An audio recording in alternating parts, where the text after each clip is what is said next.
Salam, hər vaxtınız xeyir. Bugün 7-ci sinif coğrafiyanın iş dəftərində ümumiləşdirici tapşırıqlar bölməsini izah edərik. Deməli, ümumiləşdirici tapşırıqlarda birinci tapşırığımızda Azər bu həftə sonu ailəsi ilə birlikdə şəhər kənarına istirahətə getməyi planlaşdırır.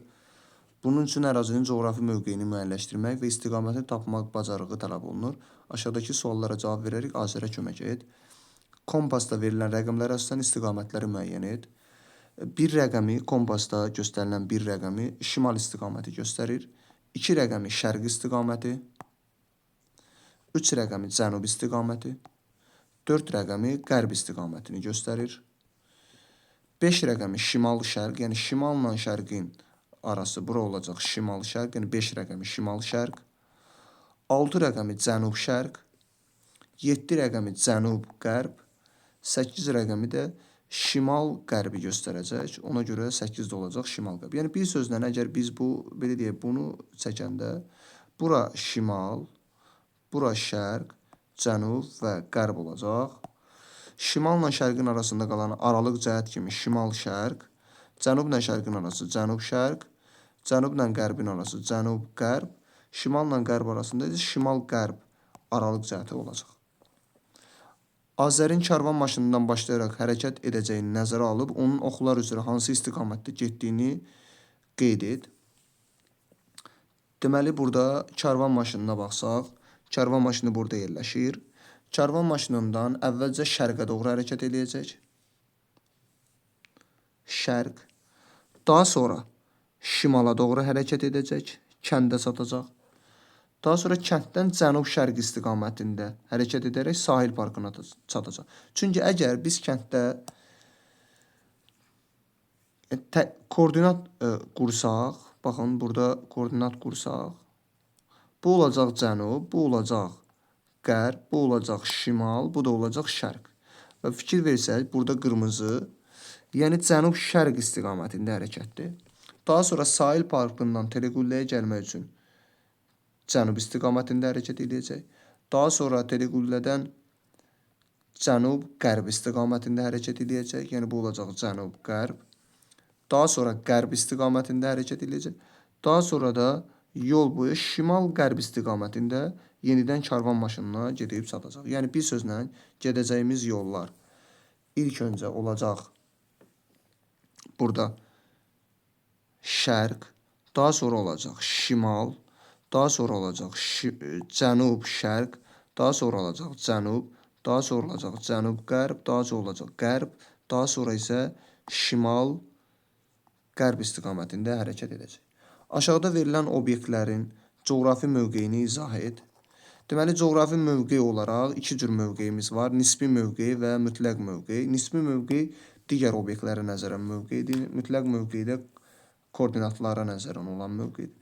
Karvan maşını təpənin qərbində yerləşir. Yəni, karvan maşını təpənin qərbindədir. Kənd, yəni kəndə baxsaq, təpənin şimalında yerləşir. Çünki burada təpədirsə, təpənin şimal hissəsində yerləşir. Körpü, məsələn, deyə bilərik, təpənin cənub şərqindədir. Daha sonra sahil parkının cənub qərbindədir. Belə deyə bilərik. Meşənin şimal şərqindədir. Çünki bu meşədən əgər biz koordinat sistemi keçirsək, bura olacaq şimal, burada olacaq şərq. Deməli, meşədən şimal-şərqdə olacaq körpü. Bir də meşə var. Meşə, əgər meşənin koordinatlarını buradan desək, meşəni deyə bilərik ki, karvan maşınından cənubdadır, limandan qərbdədir. Yəni, bunlar da onun nisbi mövqeyi olacaq. Planda Azərgilin karvan maşını mütləq mövqeyini müəyyən etmək mümkündürmü? Planda əvvəlcə karvan maşınına baxaq. Mütləq mövqey koordinatlara görə olan mövqeydir. Karvan maşını burada yerləşir və karvan maşının yerləşdiyi kvadrata baxsaq, bu kvadratın daxilindədir. Biz də dörtlü koordinat taparkən demişdik ki, kvadratın sol aşağı küncünü götürürük. Burada da 19 olacaq. Olacaq 19, 42. Dörtlü koordinatı. Altılı koordinatı əgər yazmaq istəsək, yazarıq 19, 42. Bir ilk öncə soldan başlayaraq saymağa. Yəni buradan Burada təqribən 2-3 dama olacaq. Cənubdan da sayanda təqribən 4 dama olacaq. Yəni 192, 424 ola bilər.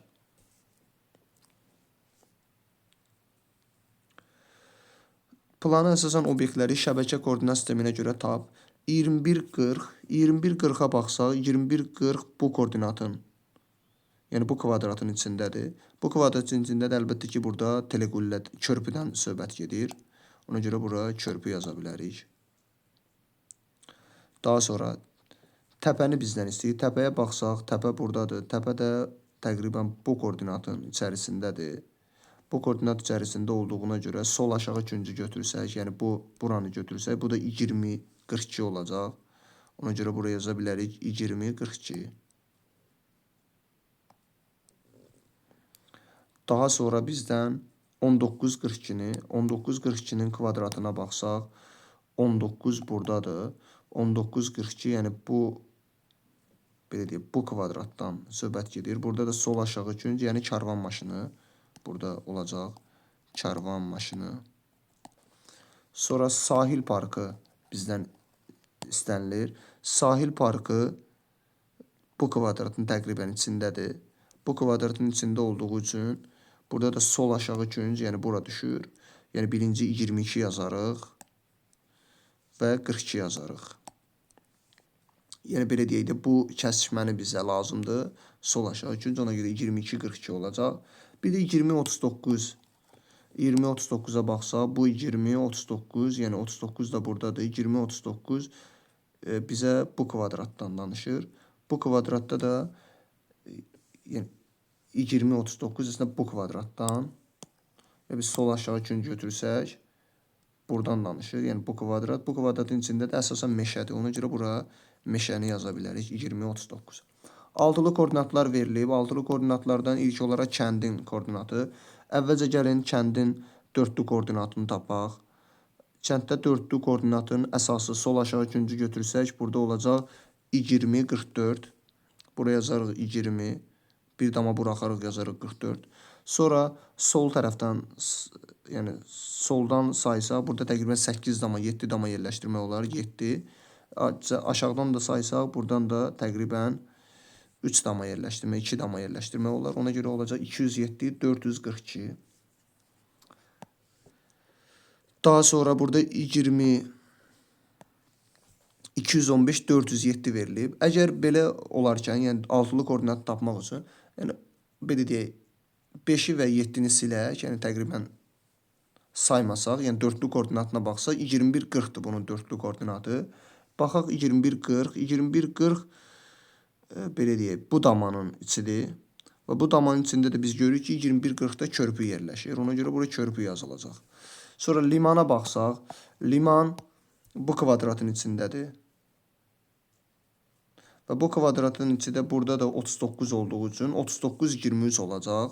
Limanı yazarıq 39, bir dama buraxarıq, yazarıq 23. Və limanı buradan, yəni soldan yazarkən 1, təqribən 0, buradan da 0 yaza bilərik. Yəni çünki burada heç bir dama yoxdur, ona görə belə yazmaq olar. Daha sonra 19, 24, 22, yəni 192, 422. Buradan da 2 ilə 2-ni silsək, 19, 42 qalır. 19, 42 də bu kvadratın içinə düşür. Sol aşağı künc. Bu da əlbəttə ki, buradan göründüyü kimi karvan maşınıdır. Bir də körpünün diaqramı altılı koordinatını istəyir. Körpü bu kvadratın içərisindədir. Əvvəlcə dördlü koordinatını yazırıq. Dördlü koordinatı olacaq 21, 40. Onun dördlü koordinatıdır. Daha sonra gəlindi körpünün altılı koordinatını yazaq. Altılı koordinat buradan saysaq təqribən burada 5 dama. Aşağıdan da saysaq təqribən 6-7 dama var. Yəni burada 5, burada da 7 yaza bilərik. Bu da olacaq körpünün koordinatları. Aşağıda verilən koordinatları dünyanın kontur xəritəsində tapıb işarələ. Bildiyimiz kimi ekvator xətti yeri 2 bərabər hissəyə bölür, yəni şimal və cənub. Ekvatordan şimalda olan paralellər olacaq şimal enlikləri. Yəni bir sözlə burada olanlar olacaq şimal, ekvatordan cənubda olanlar olacaq cənub enlikləri və bir də Greenwich meridianı bildiyimiz kimi Greenwich meridianında yeri 2 hissəyə bölür. Greenwich meridianından qərbdə olanlar olacaq qərb uzunluğu, yəni qərb yarımkürəsi, şərqdə olanlar olacaq şərq uzunluğu, yəni şərq yarımkürəsi. Bizdə burada məntəqələrdən birinci 1 verilib. 40 dərəcə şimal enliyi, 50 dərəcə şərq uzunluğu. 40 dərəcə şimal enliyi isə ekvatordan yuxarıda, yəni 40 dərəcə şimal enliyi, 50 dərəcə şərq uzunluğu. Kəsməsi bura olacaq. Yəni burada biz yaza bilərik 1 rəqəmini. Daha sonra 60 dərəcə şimal enliyi, 20 dərəcə qərb uzunluğu. 60 dərəcə şimal enliyi, 20 dərəcə qərb uzunluğu burada olacaq. Yəni buraya yazarıq 2. Daha sonra 20 dərəcə cənub enliyi, 50 dərəcə şərq uzunluğu. 20 dərəcə cənub enliyi, 50 dərəcə şərq uzunluğu bura düşəcək və burada yazarıq 3. Daha sonra 40 dərəcə cənub enliyi, 60 dərəcə qərb uzunluğu. 40 dərəcə cənub enliyi, 60 dərəcə qərb uzunluğu. 40 dərəcə cənub enliyi, 60 dərəcə qərb uzunluğu bura düşəcək. Burada yazarıq, əlbəttə ki, 4. Yəni nöqtə qoyduğum. Sonra 50 dərəcə şimal enliyi, 160 dərəcə şərq uzunluğu. 50 dərəcə şimal enliyi şimal yarımkürəsindədir. 50 dərəcə şimal enliyi və 160 dərəcə şərq uzunluğu deyirsə, əlbəttə ki, bura düşəcək və burada biz yazarıq 5 rəqəmini. Yəni burada gedəcək 5. Daha sonra 6 rəqəminə baxaq. 30 dərəcə şimal enliyi, 30 dərəcə şərq uzunluğu. 30 dərəcə şimal enliyi, şimal yarımkürəsi, 30 dərəcə şərq uzunluğu. Bura düşəcək və burada yazarıq 6 rəqəmi. Sonra 7, 10 dərəcə cənub enliyi, 70 dərəcə qərb uzunluğudur. 10 dərəcə cənub enliyi, 70 dərəcə qərb uzunluğu burada olacaq və burada yazarıq 7 rəqəmi. 8, 40 dərəcə şimal enliyi, 80 dərəcə qərb uzunluğudur. 40 dərəcə şimal enliyi, 80 dərəcə qərb uzunluğuna baxsaq, 40 dərəcə şimal enliyi, 80 dərəcə qərb uzunluğu. Bura düşəcək və burada yazarıq biz 8. Yəni onların kəsişməsi, belə deyək, paralellə meridianın kəsişməsi. 9, 50 dərəcə cənub enliyi, 70 dərəcə qərb uzunluğudur. 50 dərəcə cənub enliyi, 70 dərəcə qərb uzunluğu bura düşəcək. Və burada da yazarıq 9 rəqəmi. Yəni burada fikir versək 9 və 4 hər ikisi 9, burada 9 dərəcə 50 dərəcə. 50 dərəcə cənub enliyi, 70 dərəcə qərb uzunluğu deyir. O bura düşəcək. Daha dəqiq olsun. Bura düşəcək. Burada yazarıq 9.